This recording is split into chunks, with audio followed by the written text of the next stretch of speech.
had a thing for snakes and lizards and all kind of crawly, creepy things. Me, I like to play ball. And friends would ask me, yo, what's up with your brother?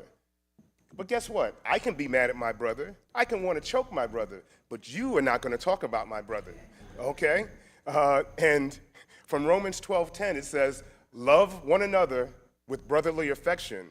And that made me smile and think of Wally. Wally, I see you. Outdo another one in showing honor. And he tried, but he couldn't outdo me. But he tried, so it was nice. Friendship. Basically, you're talking about platonic love. So that's the love that friends share.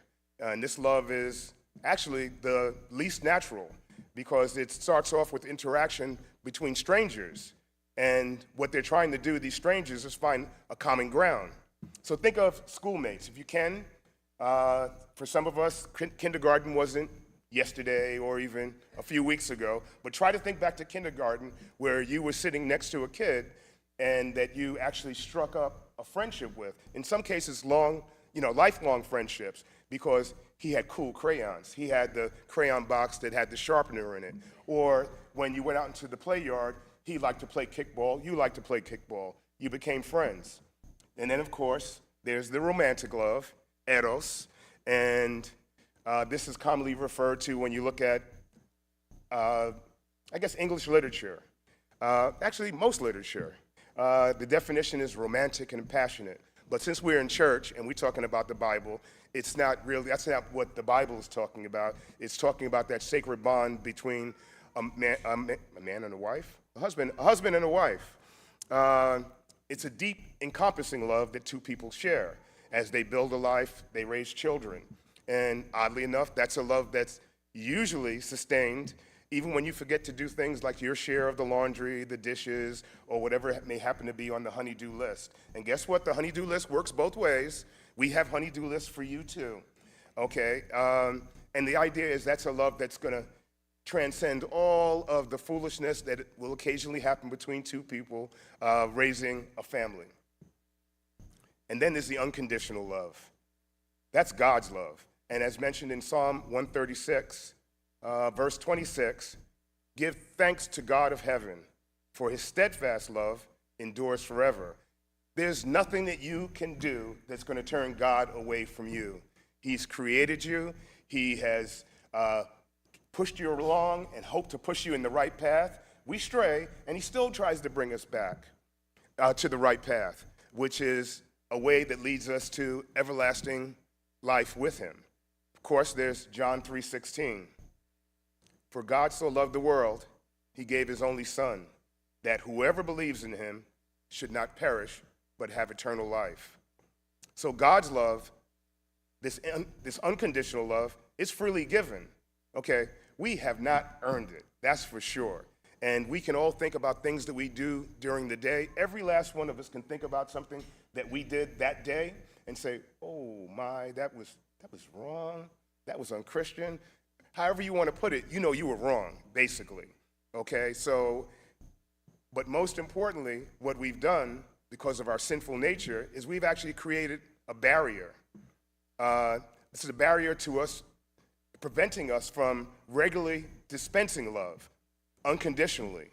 You know, a smile is a very simple thing. It's an expression of love. Now think about it. How many times that you say to yourself, oh, my spirit no takes you, and you refuse to even offer a smile? Guess what? You're being ugly, and that's wrong, okay? But thankfully, God, his unconditional love is to each and every one of us here on this earth that he's created. And it's our responsibility to pass that love on. That's what he's been trying to tell us for quite a while. We're catching on. Some of us refuse to grasp that. So for the human mind, though, when we get away from the Bible and we're just talking about literature, there's one person in particular, and if any of you are on Facebook and you see cards that pop up during Easter and things like that, half those cards are written by this young lady. Her name is Anisha Hansen, and she's a copywriter of Christian cards for the layman. And she talks about the 4 stages of love. And what's interesting also, when I looked her up, so I thought she was going to have, that she was a pastor, a pastor's kid, or something like that. No, she actually has a degree in creative writing. And I was like, word? But guess what? She actually reaches us, and what she focuses on is 4 stages of love. And there's appreciation, where we all have that for other people, where you see the good qualities in someone, and you actually value their existence. You appreciate being around them. Then there's fondness, which is a step up, and where you feel an affection, a liking, and you care for this person. Takes another step up. Now we're up to respect. And this one is one that we hope to reach. All of us hope to reach it, to be able to give it and to receive it. And that's a feeling of deep admiration and a regard for someone. And it's something that you feel in your core. And then the most difficult, or certainly the highest degree, is trust, the unquestioning belief and reliance on a particular someone or something. So if you take a look at it, it almost correlates with the four Bible loves that you'll see. So this is all good stuff from Anisha. It makes you warm and fuzzy when you read these cards. But again, we have to take a step further to talk about and think about and absorb what is actually the ultimate love. And that's the love of God.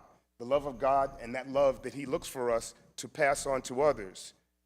So I'll now go to 1 Corinthians 13. And we've all heard this. It pops up regularly, and we all know pieces of it. And it says that love is patient. Love is kind. It does not envy. It does not boast. It is not proud. It does not dishonor others. It's not self-seeking.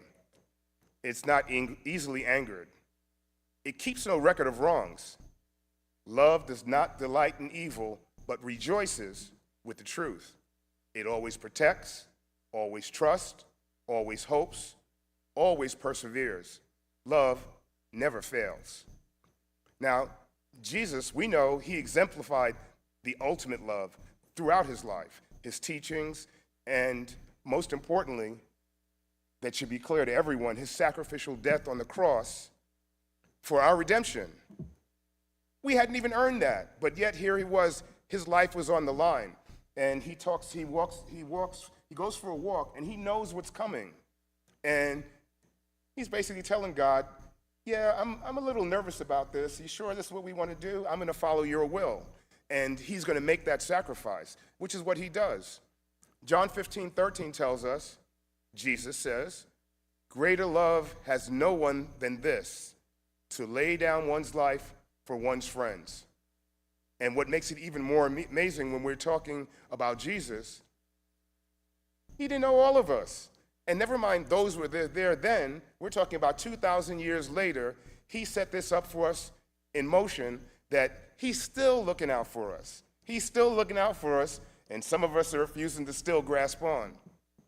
So this selfless, sacrificial, unconditional commitment to the well-being of others, that's the ultimate, okay? Because we can never match what God did, which is truly ultimate, where, guess what? He actually forgave us. And when you think about the tremendous number of sins that were brought upon Jesus himself, and he still forgave us. He sent somebody to help save us, and guess what?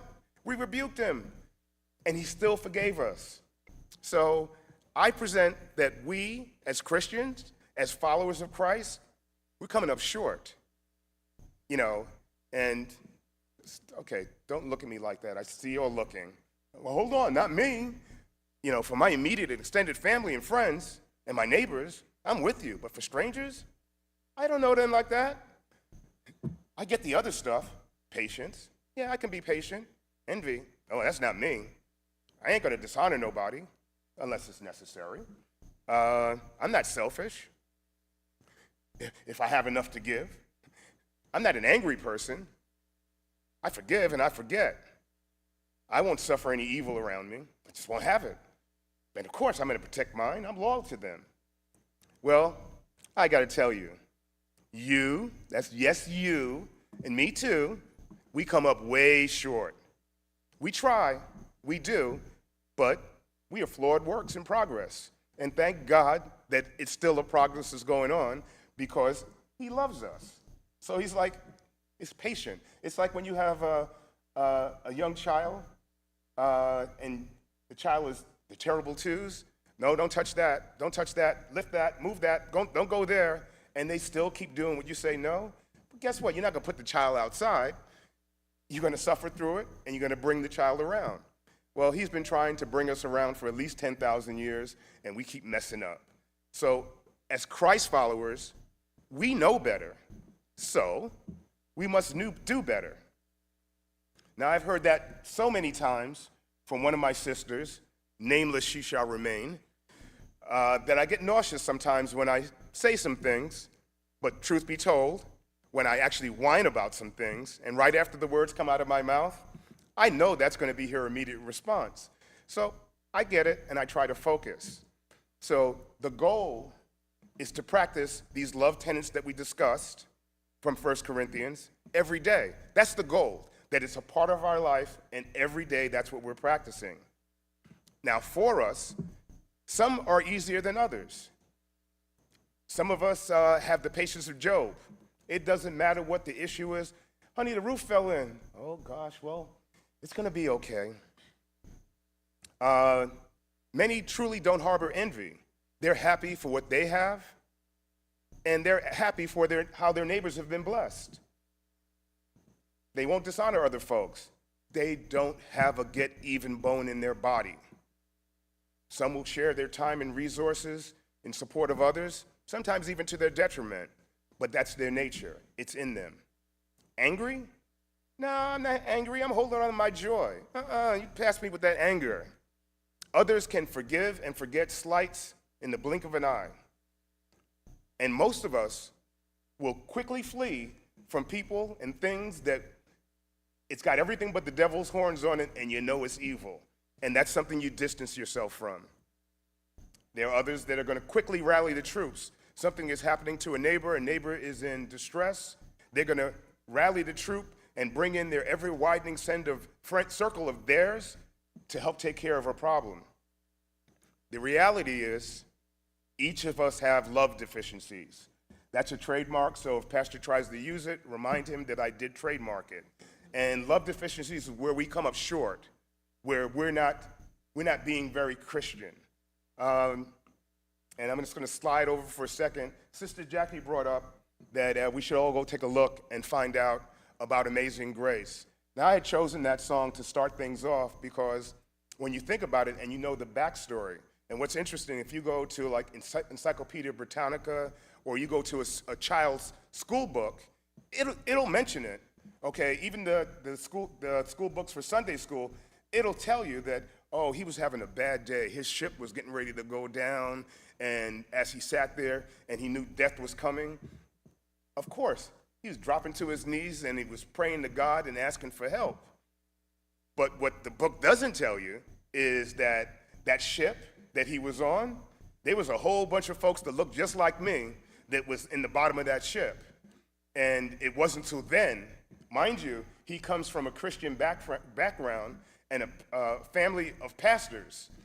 And it was then, when the ship was getting ready to go down, that I guess it finally hit him. It's like, hold on, maybe those words do actually mean something that were in the book that we read, that my forebears have been pushing out. And as a matter of fact, these savages in the hull, we've been trying to deliver the message. Never mind that they don't speak English, but we've been trying to deliver the message and they're just not getting it. And it hit him at that very point that, hey, I could use a little help here. You know, I've been wrong. Oh my God, I've been wrong. I need some help. And sure enough, the help was delivered. The story goes on that, and again, depends on who you read, the story goes on that he immediately got out of the business and he was no longer a trader. I don't know about that, but the fact of the matter is, the message finally got to him. So again, talking about these love deficiencies, you know, that's who we are because we're sinful beings. We're not hopeless. As I say, we each have a surplus of at least one of those tenets. Now think about it. What are your deficiencies? Where are you coming up short? Everybody relax. This is not an interactive phase, okay? So I'm going to offer a little of my own testimony. About 4 years ago, I read, and it's truly after I started coming here, I started reading Bible plans and daily devotions, and I was focusing on love and peace. And sure enough, there's 1 Corinthians.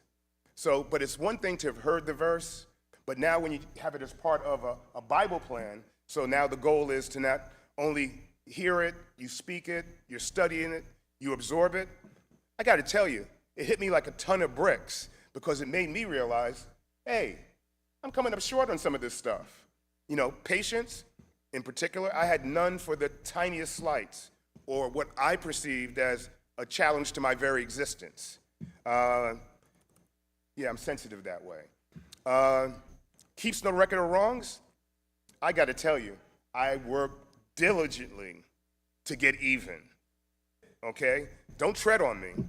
I'm gonna. What did Liam Neeson say? I will find you. Okay, forgive. I'm better. I can now. Forget. I am still a work in progress. And the first thing, again, you got to stop and think and be real with yourself. So I know that's something I need to work on. Give a little background history. I'm born and raised in Bed-Stuy, do or die, and I was certainly no thug, but I had to leave my house to go to school, to go to play.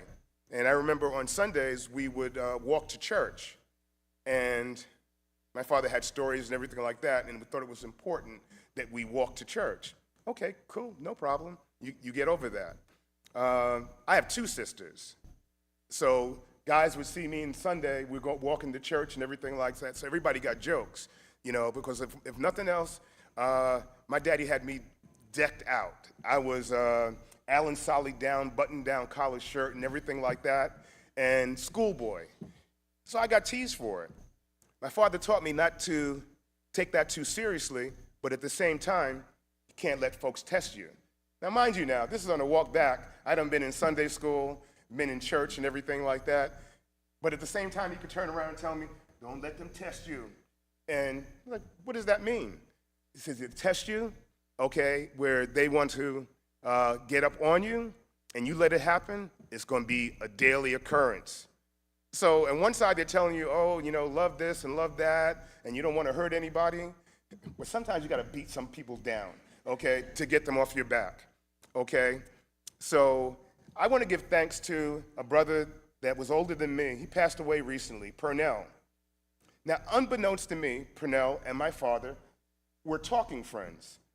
Purnell had a motorcycle shop, okay? He was an older cat, somewhat thuggish. The reality is he was actually a leader of a motorcycle club. But he was always cool to me, and he talked to my pops. I didn't think anything about that, but Purnell always looked out for me. There was 2 girl cousins on the block, the Jefferson family. And 40 years later plus, they made me miserable from the time I was 10 years old to 12 years old. These 2 girl cousins, you know, whether it was you get a haircut, pow, just all kind of foolish things. So Purnell told me, one of them girls like you. I was like, they like me? They keep slapping me in my head every time I walk past the house. He says, one of them like you. He says, but they're not the problem. What you're going to have to worry about is the dudes. Okay, you're going to have to start fighting back. He taught me how to box. He even threw in a couple of martial art moves because he wanted to make sure in dealing with the Jefferson cousins that I didn't punch one of them, if I could avoid it. So instead, he showed me a couple of things where you snatch them up and twist them down to the ground. So I learned to protect myself. I actually had good hands. And no, I never punched either of the Jefferson cousins. I did, however, slap the taste out of Lisa's mouth one day when she knocked a bag that had a jar of mayonnaise in it and relish that my auntie had sent me to the store. She was making potato salad or macaroni salad or whatever it is that she was using that needed mayonnaise and relish. Now I got to go back home and tell auntie, I dropped the bag. What do you mean you dropped the bag? And eventually they're going to get around to the truth.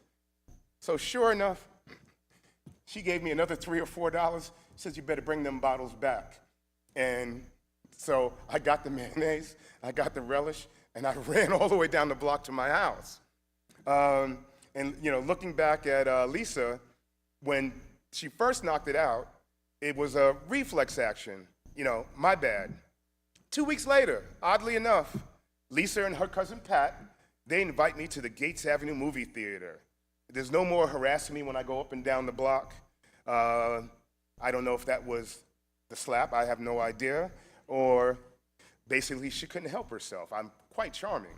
But anyway, her cousin used to hold the side door, and you could sneak in, and they had the Bruce Lee, I don't know how many of you are old enough to remember the triples, the Bruce Lee triple, and that was in the days where you could watch a movie over and over and over. And in the summer, they had air conditioning, so we would hang out there for a while.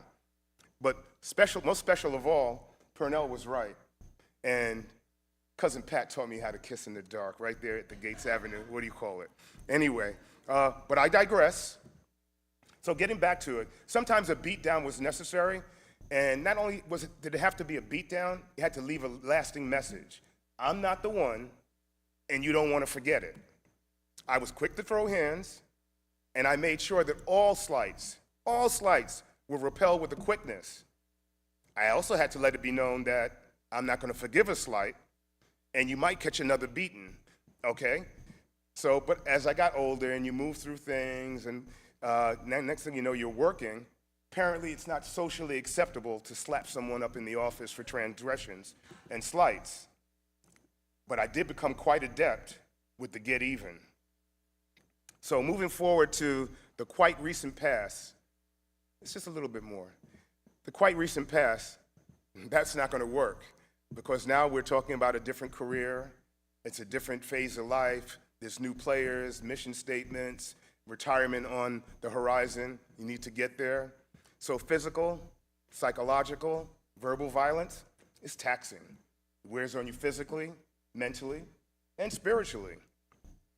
And this is where, at this time, I was introduced to Paul's letter to the Romans. I was told, hey, you need to check this out. I think it'll change how you look at life. So in particular, what stopped me was Romans 12:18. If it is possible, as far as it depends on you, live at peace with everyone. And so I'm on the train and I'm reading this. And I was like, what? And I just kept reading it over and over. I said, let me go back to the start. Because I know I'm trying to fix myself, and this is where they directed me, and this is where I stopped, that it caught my attention. I need to read this and better understand it. So the third or fourth time that I read it, it then hit me. I said, hold on, there's a comma there. If it is possible, comma, as far as it depends on you, comma, live at peace with everyone. That section right there, for whatever reason, when most people read it the first time and you're not really absorbing it, if it is possible, live at peace with everyone. But you're forgetting that whole section in the middle, as far as it depends on you. Guess what? When there is unrest and that is focusing on you, guess what? You're playing a part in that because you haven't done what's necessary to hold on to your peace and joy. So when it comes to the tenants, not only was I coming up short, I was contributing to the loss of my peace and joy. I told you I was angry. So now I'm mad at myself now. Why would I let external forces disturb my peace and joy? I actually facilitated the process because you're interacting with that negative vibe. Instead, you should be doing the Heisman Trophy and stepping to the side of that negative vibe. So that peace and joy that's mine, it's a blessing from God. And when you interact with these external forces that are negative, you're just letting it fly out the window, which is a terrible waste of a blessing. What could I do? So it started with me, so I had to take a deep look at me and how I was interacting with those external forces and how I contributed to the flow of my peace and joy out the window. And the first thing I thought about was Michael Jackson, Man in the Mirror. I'm gonna make a change for once in my life. Gonna feel real good, gonna make a difference, gonna make it right. So now first, looking in the mirror, we all know that we aren't perfect. If we're being true to ourselves, when you look in the mirror, you know what your flaws are. And I'm not speaking of physical flaws, I'm thinking of what's inside of you and what you let out. You know what those flaws are if you stop and think about it. Again, remember, as Paul wrote, as far as it depends on you.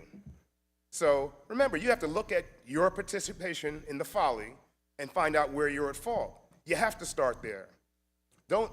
That whole don't start none, won't be none, it's not a good starting point, okay? That's a point we need to get away from. Around this time, I have a good friend, Hugo. I met him freshman year in college, and we've been friends since then. He's since moved on to Miami, married, kids, and we'd see each other every couple of years. So it had been a while with COVID. We hadn't. We went out, we had dinner, we had drinks, had a great time. Again, we hadn't seen each other in a few years, so there was lots to talk about. And had a great night, so he drops me off at my house and said, hey man, thanks a lot. Give me a call when you get home and let me know everything is good, or send a text. So he said, oh, by the way, pray for the armor. Pray for the armor of God. I was like, what? Pray for the armor of God. He said it again. So of course I said, what? He said, man, Google it. And I said, okay. First thing I did when I got inside of the house was, I looked it up, a prayer for the armor of God. And guess what? I found it. Now, I never knew that Hugo was a particularly spiritual folks. Again, this is somebody that I knew for a long time. Monday morning, I received a text from him. He was home. Did you find the prayer? Yes. He replied back, use it. So the first thing I did when I got to work is I had the prayer, and I had it printed out, and I had texted it to myself. So I read it. I read it a couple of times. And then by this time, I had now started throwing a little gospel music. I get to work about a half an hour early. So I put some gospel music, and I said, you know what? And you get into almost you just get into a mood where you're shutting everything else out, and what you're focusing on is you and your connection to God. And that was my goal. So, I had some contemporary gospel songs. I got some Kirk Franklin, Donnie McClurkin. And the good thing about it is most folks are coming in at 9. So when I'm warbling at 8:25 and 8:35 and trying to hit notes that only Donnie McClurkin can hit, and never mind Lionel Richie's Jesus is Love, so I'm singing, and this became a morning ritual. So I'm actually spending that time more wisely. I'm working on me, and now I'm ready for the day.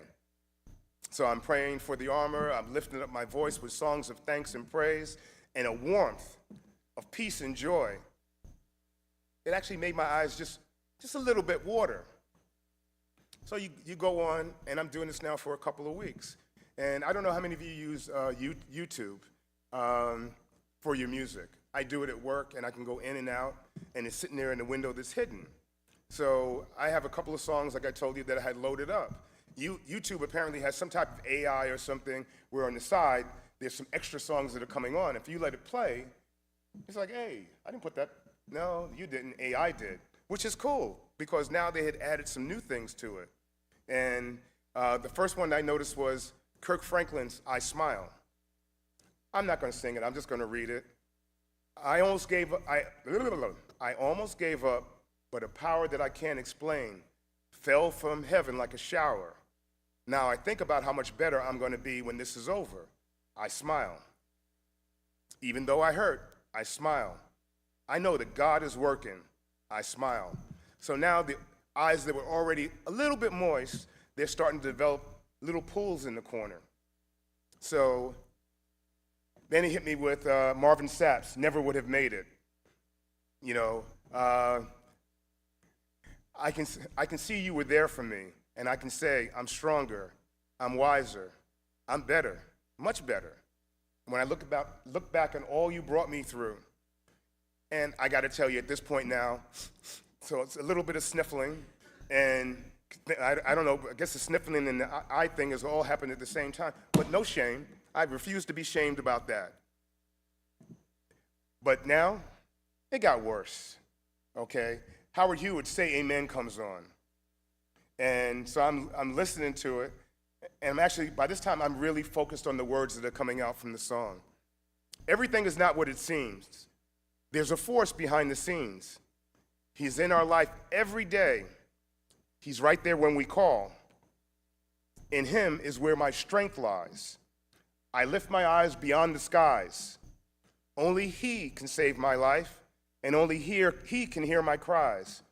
And at this point now, it's not a blubber, but it's coming down and they're just rolling. I want to thank you, God, for giving me one more chance to raise my voice and to sing your praise. To sing it out loud, I sing it all day. This song is my prayer I give to only you. It can't compare to the gift from you. You gave me your love, you gave me your son. So the eyes are past damp now, and I am almost sobbing, okay? Howard goes off into the little piano solo that comes on, and when he comes back from that, I know there's some who don't believe. And now I'm sitting there, I am totally in a trance. I'm leaning back in my chair, my eyes are closed. I've said my prayers, I've asked for the armor, I'm singing his praise, the tears are flowing, there's no shame. And then almost as if on cue, the minion taps my chair. And by minion, I'm sure you'll know what I'm talking about. The minion taps everybody's got a minion at work. I can guarantee it. The minion taps my chair. So of course I sit up and I open my eyes, I take out the earbuds, and I turn toward the minion. He said, "Did you punch in?" I was sitting there minding my business, crying in my chair and dancing, and my wife and my sister are gonna laugh because I can't dance, but apparently I've got some skills when I'm sitting down. So I was dancing, I was feeling the spirit, and I'm thinking, oh my God, is it after 9 o'clock? I was really in a trance. So I turned toward the clock on my desk. It's 8:47. So I turned back toward the minion. Now, old Gerard would have shown fangs, but with a smile that I know it shocked it. I just simply said, no, and I just continued to look at it with the dead eye, and then the minion slinked away. So I said, make him go. But remember, a minion is a minion. And again, we know we all have to deal with minions out there. But a minion is going to be a minion, and it's going to minion. That's what a minion does. But a minion is also going to recognize the armor, and it's going to keep a safe distance. But don't be fooled. These minions, these forces, they're always on the scene, always. They will test you, but you must be prepared. And the best way for us to be prepared is for us to recognize where we are each coming up short on those tenets, okay, what our love deficiencies are, and where we come up short when it's time to dispense love. First, for our Father in heaven, giving thanks and praise, and singing it out loud. And second, just as important as the first, dispense that love freely for our neighbors. Now remember, the simplest expression of love is a smile. Let's try to start with that. And anybody that doesn't, if you smile, they don't smile back. You hold the door, they don't hold the door. And my wife is smiling now. Guess what? The only thing you can do is smile, okay? Because if you're not smiling and you react to what you thought was somebody being rude, the slight, there goes out the window your joy, okay, and your peace. So remember, let's start with the smile. So in closing, I hope that I've presented a few things to think about, a few things that you'll let marinate, and let them marinate. Number one, where am I coming up short when I dispense love for our Father God and for my neighbors? And number two, am I prepared to ward off the exterior forces that seek to take me off the track of dispensing love? And I believe that you're going to find that, well, let me rephrase that. I know that for me, I found that it made me stronger, it made me wiser. I think I'm better, and as Marvin would say, oh, so much better. I'm not going to sing no more.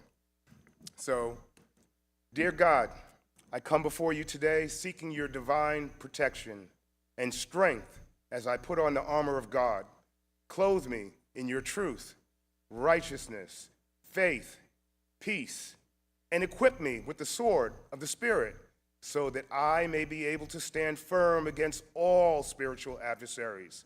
Empower me to walk boldly in your light, carrying your word in my heart and reflecting your love to those around me.